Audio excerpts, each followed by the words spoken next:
অসমৰ সৈতে কৰ্ণেল ছফিয়া কুৰেশ্বীৰ আছে উতঃপুত সম্পৰ্ক। জানিলে আপুনিও কৰিব গৌৰৱ অনুভৱ। সম্পূৰ্ণকৈ চালে বুজিব পাৰিব অসমৰে কি সম্পৰ্ক আছিল ছফিয়া কুৰেশ্বীৰ।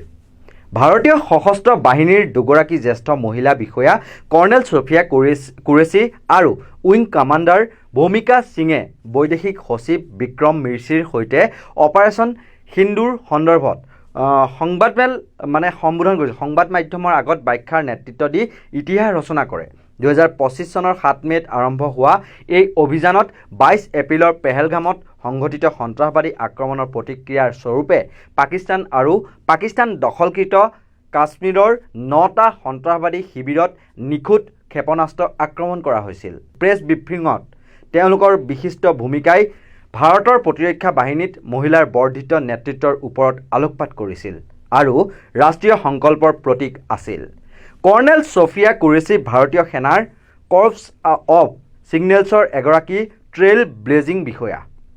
তেওঁ 1981 চনত গুজৰাটৰ বাদোদৰাত জন্মগ্ৰহণ কৰিছিল। 1999 চনত চেন্নাইৰ অফিচাৰ্ছ ট্ৰেইনিং একাডেমীৰ জৰিয়তে কমিছন লাভ কৰা ছফিয়াই জৈৱ ৰসায়ন বিজ্ঞানত স্নাতকোত্তৰ ডিগ্ৰী লাভ কৰিছিল। সামৰিক পৰিয়ালৰ পৰা অহা তেওঁৰ ককাকে সেনাবাহিনীত সেৱা আগবঢ়াইছিল আৰু তেওঁৰ পিতৃ সামৰিক বাহিনীত ধৰ্মীয় শিক্ষক আছিল। তেওঁ 17 বছৰ বয়সত সেনাবাহিনীত যোগদান কৰিছিল। ছফিয়া কুৰেশ্বীয়ে 2016 চনত পুনেত 18খন দেশৰ সৈতে জড়িত বহুজাতিক সামৰিক অনুশীলন এক্সাৰচাইজ ফ'ৰ্চ 18ত 40জনীয়া ভাৰতীয় সেনাবাহিনীৰ দল এটাৰ নেতৃত্ব দিয়া প্ৰথমগৰাকী মহিলা হিচাপে ইতিহাস ৰচনা কৰিছিল। 2006 চনত কংগোত ৰাষ্ট্ৰসংঘৰ মিছনকে ধৰি ৰাষ্ট্ৰসংঘৰ শান্তিৰক্ষা অভিযানত কাৰ্যনিৰ্বাহ কৰা ছফিয়া কুৰেশ্বীয়ে মেকানাইজড ইনফেণ্ট্ৰিৰ এজন বিষয়াৰ সৈতে বিবাহিত। অপাৰেশ্যন সিন্দুৰৰ ব্ৰিফিঙৰ সময়ত তেওঁ চিয়ালকোটৰ চাৰ্জল শিবিৰ আৰু মেহমুনা জয়া শিবিৰকে ধৰি ধ্বংসপ্ৰাপ্ত সন্ত্ৰাসবাদী শিবিৰৰ ভিডিঅ' উপস্থাপন কৰি অভিযানৰ নিখুঁততা আৰু সন্ত্ৰাসবাদী আন্তঃগাঁথনিৰ ওপৰত গুৰুত্ব আৰোপ কৰে। আপুনি জানি আচৰিত হ'ব যে ছফিয়া কুৰেশ্বীৰ আছে এক অসম সংযোগ।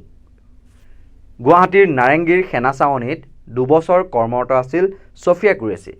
অসমত মিলিটাৰী পুলিচৰ দায়িত্বত আছিল কুৰেশ্বী। 2021-22 চনত লেফটেনেণ্ট কৰ্ণেল পদত আছিল ছফিয়া কুৰেশ্বী। কৰ্ণেল ছফিয়া কুৰেশ্বী দীৰ্ঘদিন ধৰি ধৈৰ্য আৰু প্ৰগতিৰ প্ৰতীক হৈ আহিছে।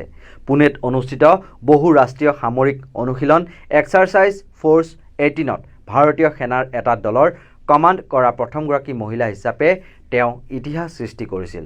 যোৱা 2 মাৰ্চৰ পৰা 8 মাৰ্চলৈ পুনেত অনুষ্ঠিত হোৱা এই যুদ্ধ অনুশীলনত আছিয়ানৰ সদস্য ৰাষ্ট্ৰৰ লগতে জাপান, চীন, ৰাছিয়া, আমেৰিকা, দক্ষিণ কোৰিয়া, নিউজিলেণ্ড, অষ্ট্ৰেলিয়া আদি দেশকে ধৰি 18খন দেশে অংশগ্ৰহণ কৰিছিল। এই ছফিয়াই পাকিস্তানক উদঙাই দি কয় যে যোৱা 3টা দশকৰ পৰা পাকিস্তানত সন্ত্ৰাসবাদৰ আন্তঃগাঁথনি নিৰ্মাণ কৰি অহা হৈছে, যিবোৰ পাকিস্তান আৰু পাক অধিকৃত কাশ্মীৰতো বিয়পি আছে। ইপিনে ভূমিকা সিং হৈছে ভাৰতীয় বায়ুসেনাৰ উইং কমাণ্ডাৰ। তেওঁ ভাৰতীয় বায়ুসেনাৰ হেলিকপ্টাৰ পাইলট।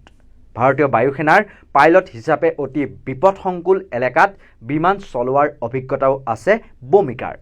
এতিয়ালৈকে ভূমিকাই 1,500 ঘণ্টাৰো অধিক উৰণৰ অভিজ্ঞতা লাভ কৰিছে। ভূমিকাই উত্তৰ পূব ভাৰত আৰু জম্মু কাশ্মীৰৰ দৰে ৰাজ্যত অতি বিপদজনক অঞ্চলতো চিতা চেটকৰ দৰে হেলিকপ্টাৰ উৰুৱাইছে। বহু উদ্ধাৰ অভিযানো সফলতাৰে সম্পন্ন কৰিছে ভূমিকাই। 2020 চনৰ নৱেম্বৰ মাহত তেওঁ অৰুণাচল প্ৰদেশত অতি কঠিন অভিযানৰ নেতৃত্ব দি বহু লোকৰ জীৱন ৰক্ষা কৰিছিল। এইদৰে ভাৰতীয় সেনাৰ দুগৰাকী মহিলা বিষয়াই অপাৰেশ্যন সিন্দুৰ অভিযানত জড়িত হৈ কৃতিত্বৰ পৰিচয় দি দেশত চৰ্চাৰ কেন্দ্ৰবিন্দু হৈ পৰিছে।